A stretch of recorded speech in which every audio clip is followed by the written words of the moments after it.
हथवा तो उठावे के पड़े। हाथ उठाकर अपने बच्चों के लिए हाथों नहीं उठ रहा है।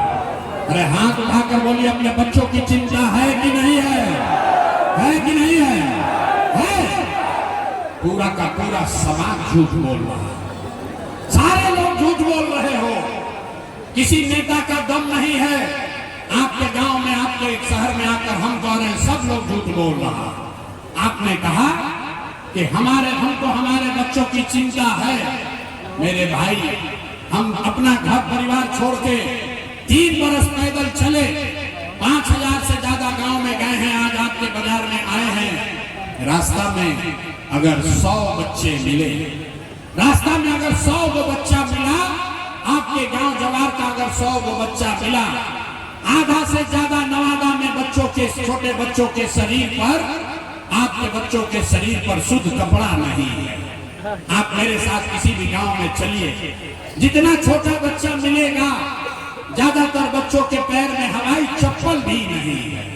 लोग से पूछते हैं, अरे भाई अपना बच्चा का क्या हाल किए हो, कम से कम चप्पल काहे नहीं खरीदते हो?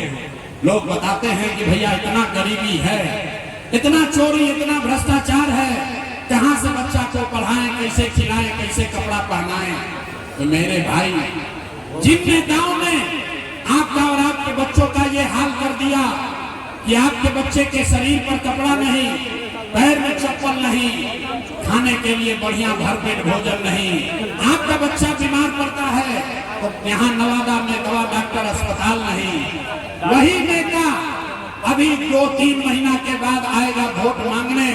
तो जितने लोग अभी यहाँ आए हैं, ज्यादातर आदमी जाति के नाम पर हिंदू मुसलमान बन के 500,000 रुपया के लालच में मुर्गा भात खा के, लालू के डर से मोदी, मोदी के डर से लालू का नारा लगाकर उसी नेता को वोट देकर राजा बनाओगे, और यहाँ कहता है कि बच्चों के लिए बड़ा चिंता है।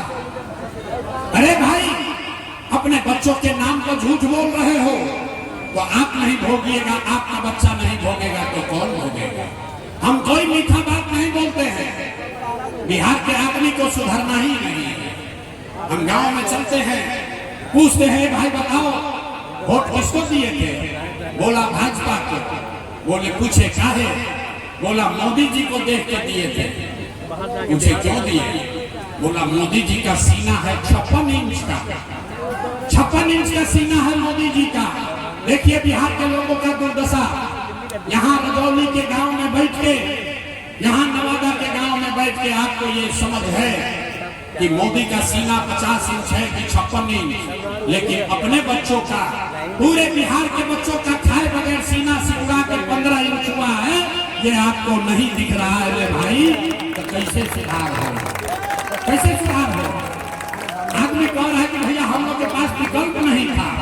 अब आप आए हैं, प्रशांत किशोर आए हैं, बड़ा पढ़े लिखे आदमी हैं, 3 बरस से मेहनत कर रहे हैं। भैया आप आगे आगे चलिए, आप बिहार को सुधारिए, हम लोग सब आपका मदद करेंगे, हम आपको हाथ जोड़ रहे हैं। एक प्रशांत किशोर को छोड़िए, अगर 10 प्रशांत किशोर आ जाएंगे तब भी बिहार नहीं सुधर सकता है। जब तक आप नहीं सुधरिएगा तब तक कोई बिहार को नहीं सुधार सकता, कोई सुधारिए नहीं सकता।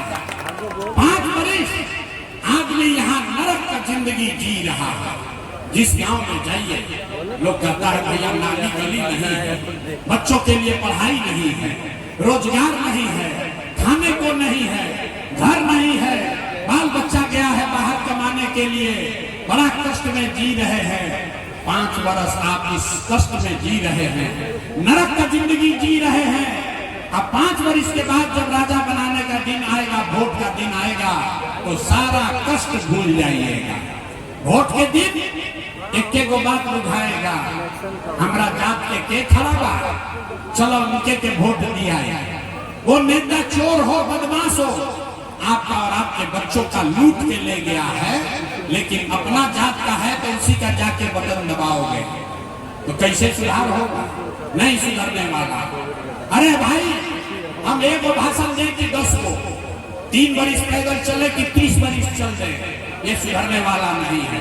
हमको मालूम है कि आप सुधरने वाले नहीं हो, इसी के लिए आपको एक रास्ता अभी बताएंगे, उस रास्ता को सीख लीजिए और फिर जिसको मन है उसको वोट दीजिए। मन है अपने जात वाले को उसी को दो, लेकिन जो रास्ता अभी बताएंगे वैसे कीजिएगा तो हो इस बार दिवाली छठ के बाद आपका दशा सुधरेगा।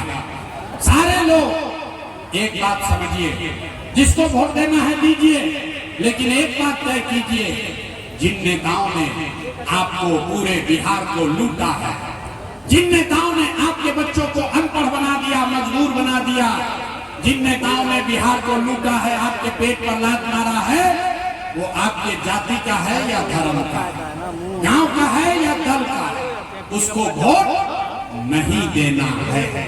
तो जिसको जिसको फतवा बुझा रहा है जरा फतवा उठाइए।